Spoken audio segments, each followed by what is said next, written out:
Adam237, and if you're wondering why it looks like this, I'm actually back at the old apartment because I had some final things to, final cleaning and taking care of before I officially move out. And I had some time on my hands, and I really wanted to get this video done immediately after watching it. And yeah, oddly enough, this is where I normally sat. Looks completely different. But this is for another film by A24 that I was very excited to see. It came out in 2018, but I wasn't knowing about it till fairly recently.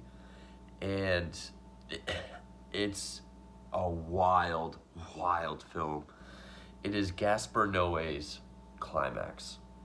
Now, Gaspar Noé is considered an auteur kind of director, I don't know if he'd be considered controversial, but he's known for some pretty heavy content in his films.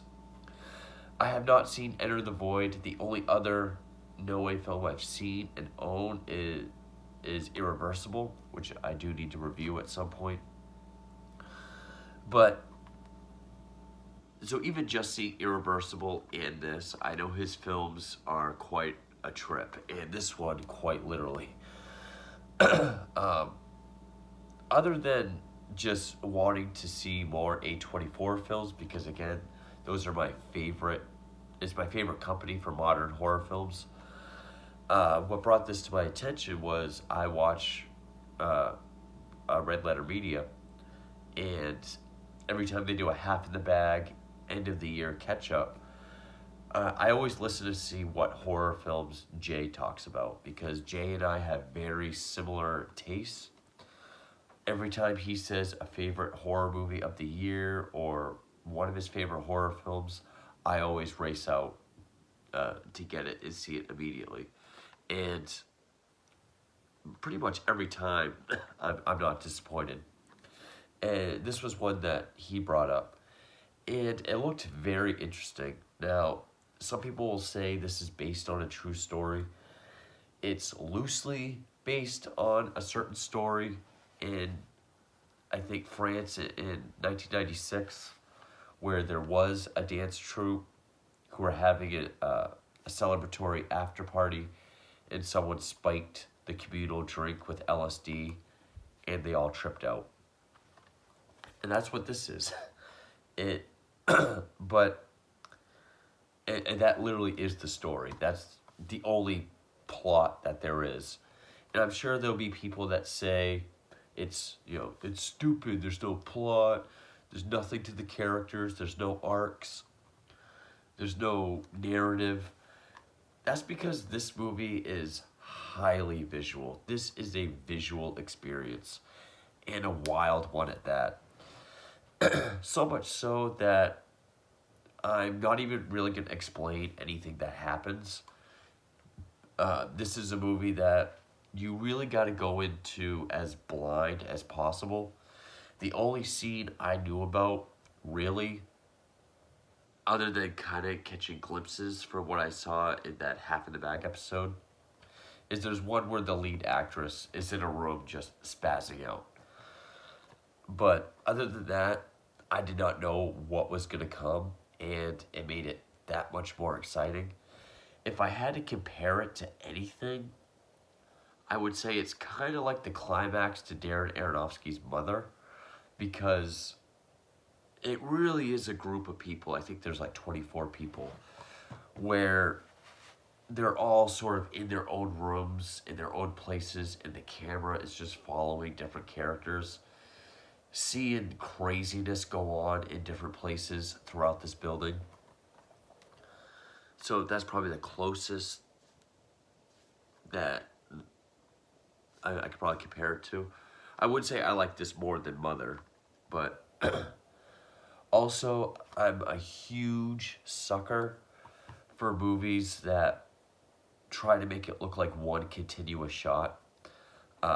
There's one shot in this film that lasts 42 minutes, which is like half its runtime. And I thought that was incredible.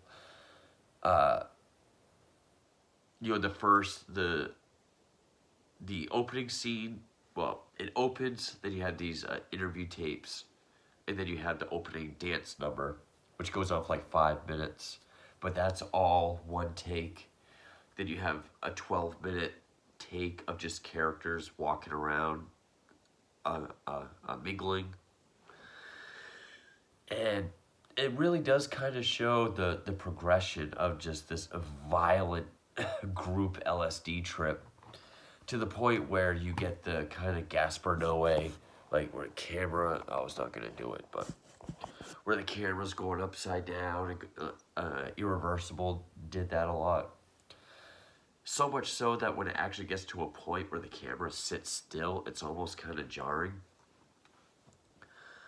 Also, the lighting of this film is superb.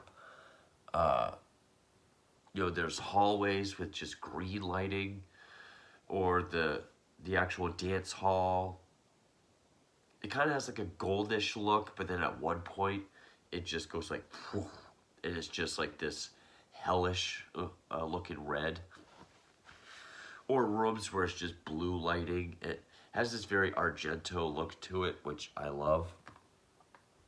And then the cinematography. I mean, the way the camera just does like these, I guess they're dolly shots, following these characters down these hallways, and then someone else will walk by and the camera will just like spin around and follow them. You really don't know where this movie's gonna go. You don't know who it's gonna follow. You don't know where it's gonna take you. And like Irreversible, there is some pretty realistic, heavy stuff in it that, really packs a punch. I'm not going to say it doesn't go to the lengths that Irreversible does, but still, when those moments happen, it's just kind of oof. And also, there was no script. Noé pretty much just gave all the actors, which I think the only actors was Sofia Boutella, who is a dancer, but she's also done some acting, and Suela Yacoub, if I pronounce that correctly, who's also a dancer. I think everyone in this movie is a dancer, but I think those were the only two that's had previous acting experience, because their characters do go through some very psychological stuff, and Noé did want someone that could act as well. But other than, and he also shot this in chronological order, which is rare, but he pretty much just told each of the actors, you're here, you're gonna drink some sangria that's spiked with LSD, and then you're gonna do whatever you want. He gave each actor complete freedom to just do whatever. No scene was rehearsed, it was all improvised, which means all the dialogue was. I guess that opening dance number, which looks choreographed and kind of was, but there was a lot of improvisation as well. They did like 16 takes of that. So even though a lot of that is improvised as well. So reason being was he wanted this to be as free and spontaneous as possible, like an LSD trip, but also everyone experiences LSD differently. So that's why he gave them all their own freedom to do whatever. And there's all different kinds of dancers. I mean, he was inspired by, there's a documentary on crumping, so there's a lot, whatever that is, like crumping. There's, more erotic type dancing, kind of break dancing. So then there's like which really adds to some of the creepiness, some of these contortionists that do this weird shit. And then just as the movie goes on, when we get to the climax of Climax, that's where the camera's really, it almost gets hard to see what's going on. But yeah, I would say this is one of the top movies along with Eraserhead and like that last 15, 20 minutes or so of Mother, that really feels like a nightmare. It feels like just so unpredictable and wild and bizarre and just fucking insane. I had a blast with this movie. This was so much fun. Also the music, I'm I'm not usually into like dance music, but this one was really catchy, and it was done by it doesn't really say anything. It's not giving me who did the music, so I guess it's all pre-existing music. Also, kind of like Irreversible, because No Way hates in credits. The opening shot of the film, which is someone laying out in the snow, which people say is a reference to The Shining. He has disproven that. That's when we get all like the special thanks and the song credits. And then I think it's like 47 minutes in, that's when we get the credits of all the, the dancers and Gaspar Noé with all their own fonts, which I thought was kind of cool. But 47 minutes in, that's when we get our cast credits. But that's pretty much the mark of when everyone starts to trip out anyway. And I guess they had no real ending for it either, and also Noé had no idea what the shot was going to look like until he got behind the camera. So for a movie that is that improvised and that shoot from the hip, it's very well made, very stylish. And this is one where I think if it was any other kind of story, like if it actually did have a story, it wasn't just a group of people tripping on LSD. Sorry, that light's freaking out. I think the batteries are going. It's just supposed to be as free and loose as an LSD trip, but actually had like a narrative story. I would say it's more style over substance, but just since this one is such an example of visual art, like this is such a visual experience, it doesn't really bother me as much. I would say the style and substance are pretty equal. But yeah, this movie is just insane. Every time I thought I saw everything or saw like, well, that was pretty intense or wild, it just kept going, and it does build up. It is, it does kind of start out with everyone kind of confused, realizing what's going on, and then it just gets more and more nightmarish. And he was influenced by films like Poseidon Adventure, uh, uh, I think Turbulence was another one, Towering Inferno, Shivers, which makes sense because this also does kind of feel like a classic of a disaster movie. Like, because the only one of those I've seen was the Poseidon Adventure. The ship is going down and everyone is just trying to get through it. The building is Poseidon, and you know the LSD trip is the sinking, and it's just everyone just trying to get through it. And yeah, not a lot of the characters are likable.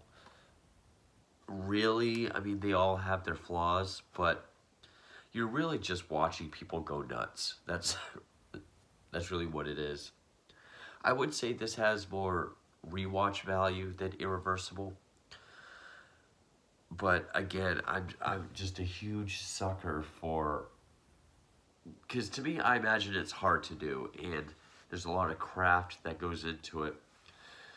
Doing these super long takes, but then again, if most of it's improv, you probably don't have to do a whole lot of takes. But a 42-minute shot is pretty uh, incredible.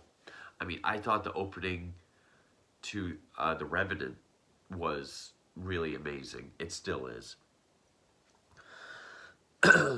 I don't really want to say any events that happen in the film. Eventually, I will say spoilers just so I can talk about it. But I really do want people to go into this as blind as possible. It's the best way to experience it. And again, I just love the cinematography, love the colors. I mean, especially like we mostly follow Sophia Butella's character. So like we'll just follow her down this hallway, and I mean it'll be lit like green or blue, and there'll just be this perfectly like symmetrical shot, and the camera might be doing this, but then like the room that she's heading towards is lit with red. So again, the lighting is excellent, especially at that one part where just it seems like the power goes out. It's just like this deep red, just hellish, nightmarish red lit room. And yeah, up until it peaks and the camera is just going nuts. But I had a lot of fun with this film. I mean, there is some heavy stuff in it. There is, I mean, you are pretty much watching people descend into hell, you know, non-consensually on drugs.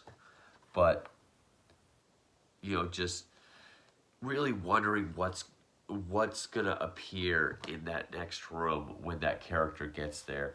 It's pretty exciting. Or wondering who we're gonna follow next, and just how crazy the next situation is gonna be.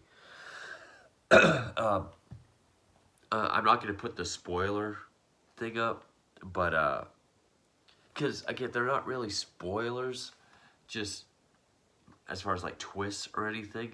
I just really want people to experience this, you know, as virgin as possible. So I highly recommend this. I'm not sure where it's streaming, but because I know people have to stream everything, just go buy the Blu-ray like I did. If you're a fan of A24, I mean, this movie is like a really well-made, artistic A24 film on LSD, like kicked up. Where, I mean, I agree with. There's a quote on the front. Uh, a, a sensual overload. I kept thinking it said a sensory overload. Both are correct, but yeah, love the cinematography. The long takes are very entrancing. The dancing is impressive for being mostly improvised. The acting, when there are scenes of dialogue, are fairly believable. And just it's very interesting with the way it's shot and the lighting and everything. And again, it has this very nightmarish, like you're entering a dream or watching a dream kind of film, like Eraserhead, but very different. So spoilers starting now, I guess, but just talking about certain things that happen. There are some obvious cuts, like after that 12-minute shot of them sort of hanging out after the opening dance number. Uh, you know, it'll show two people at a time, and there'll be a cut, and we'll go to another two people talking, and they're all talking about who they want to have sex with. um, I also like how the very opening with the audition tapes, which I don't think was in the theatrical cut. I think it was only in the home release, was basically because I think it was one of the producers told No Way that, you know, a lot of the actors and characters should talk more. There should be more dialogue. So they improvised all these uh, tapes. And I like how you have all these VHS tapes. There's like, I don't know if they're trying to make it look like a disturbed person is doing this, but like you have zombie. The ones that I could tell, like, because a lot of them have their French titles, so I couldn't tell, but there's Fulci Zombie, Suspiria, Un Chien Andalou, which is the silent film from 1928, which I have reviewed. Sallow. And then I think there's a novelization of Taxi Driver, uh, a book by Nietzsche. Just very interesting stuff. A lot of stuff that I have. At first, the people are trying to find a scapegoat for who drugged them. At first, they look at this guy, Omar, who just happens to not drink. So they gang up on him and they throw him outside into the snow. Which the snow shots they only used because No Way wanted to take advantage of the fact it was snowing. He could have got a couple cool shots. But there's this other girl named Lou, who's the one that's played by Suela Yakub, if I pronounce that correctly. She wasn't drinking either, but she's also kind of tripping out. She somehow got it. So people think that's fishy. But she tells our lead, Selva, played by Sofia Boutella, that she's pregnant. She doesn't know what she's going to do, who the father is. But this other girl comes in and accuses her of being the one that drugged him because she didn't drink.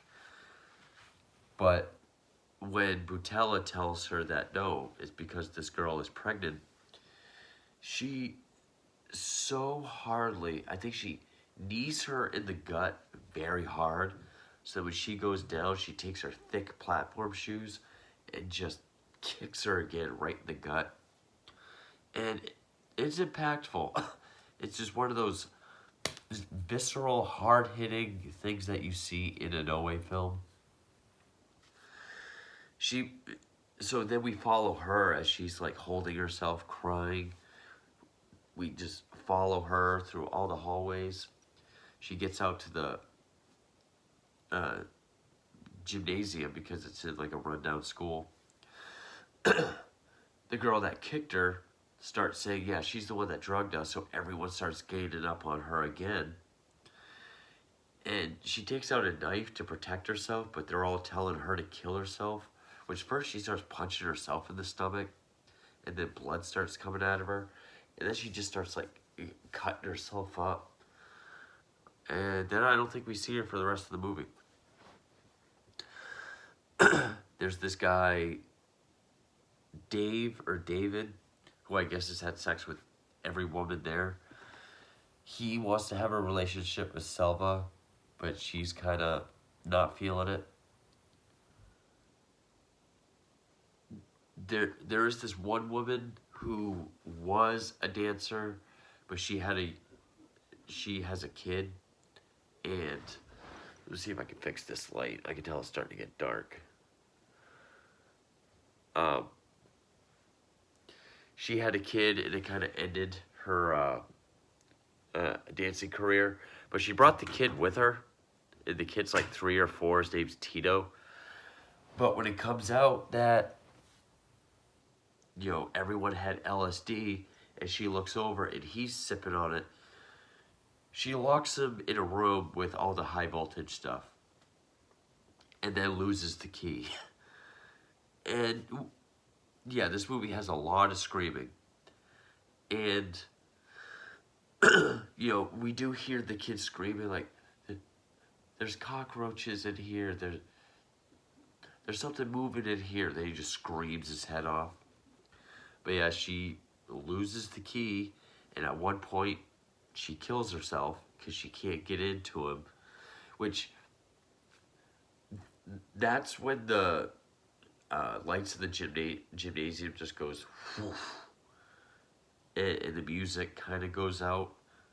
And it's just that deep red, like you're in the lowest pit of hell. And everyone's yelling like, "Oh, Tito got fried. Tito's dead." Tito's the name of the kid. And we don't hear anything coming from that room. And I don't think it says if he died or not. But yeah, that's when she decides to kill herself. But at the very, very end, we see some rescue people come in. And it gives us a shot of everyone that was there.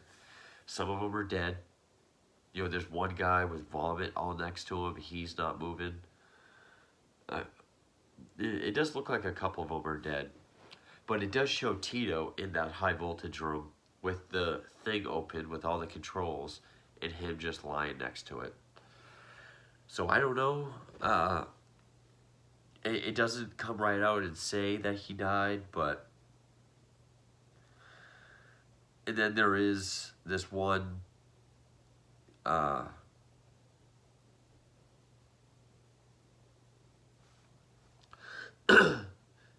the guy Omar that they threw out first, he's been dating this other dancer whose brother is also there as a dancer, and her brother doesn't like Omar.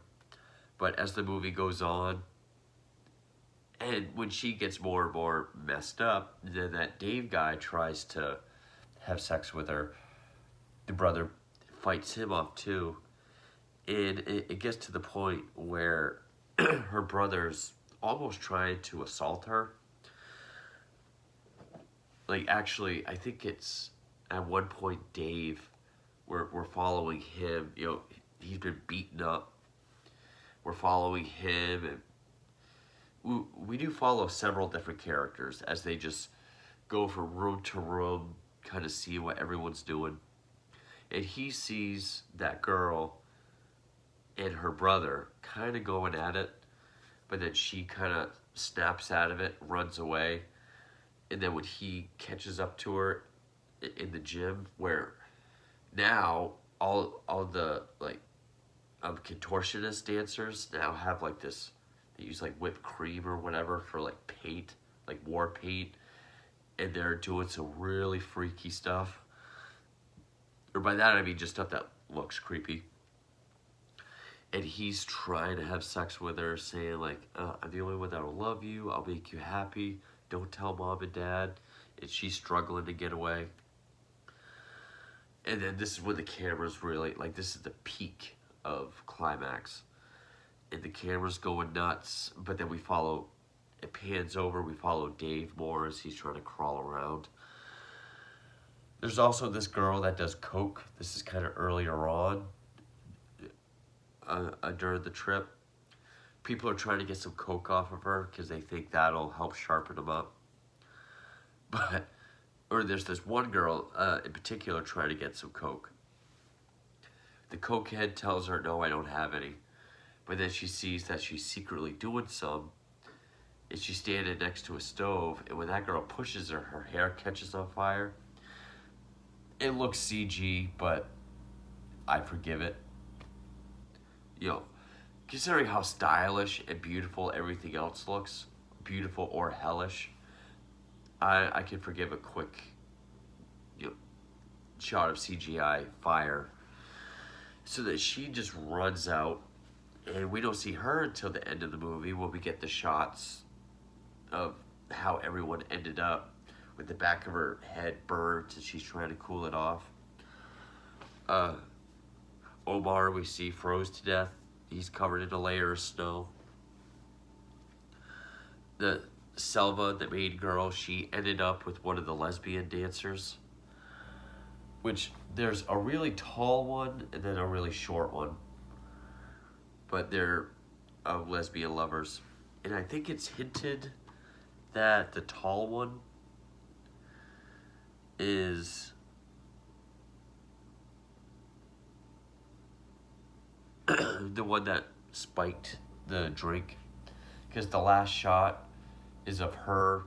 She's got a bunch of books on LSD. She takes these drops, and she drops a few into her eye. Then we get this very slow, like, fade to white.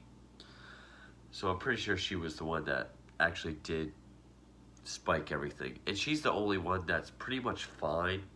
It was pretty much fine throughout the whole movie. But yeah, it says here that Tito did die. So yeah.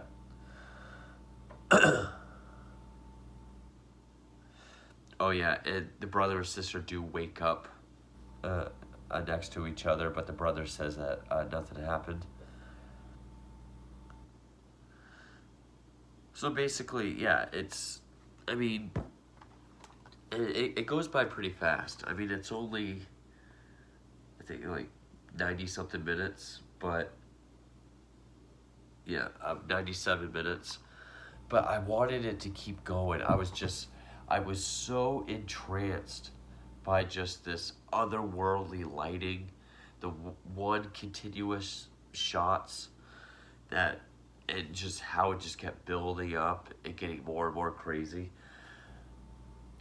I just wanted it to keep going, and I thought this film was so much fun. I mean, it had its hard hitting and depressing moments, but you know, it's definitely a high energy, crazy, just visual experience, and yeah, it's one that I very much enjoyed. So I'm glad I saw this. That's Gaspar Noé's 2018 film Climax. Hopefully this is the last time I'll have to do a video like this.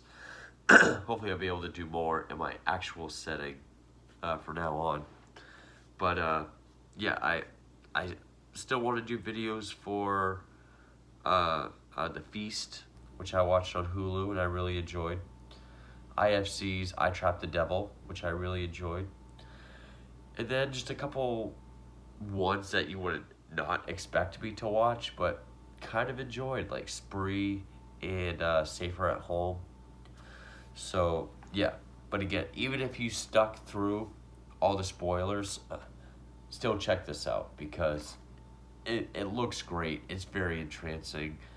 It's just a wild ride of a movie. So anyway, thank you for watching.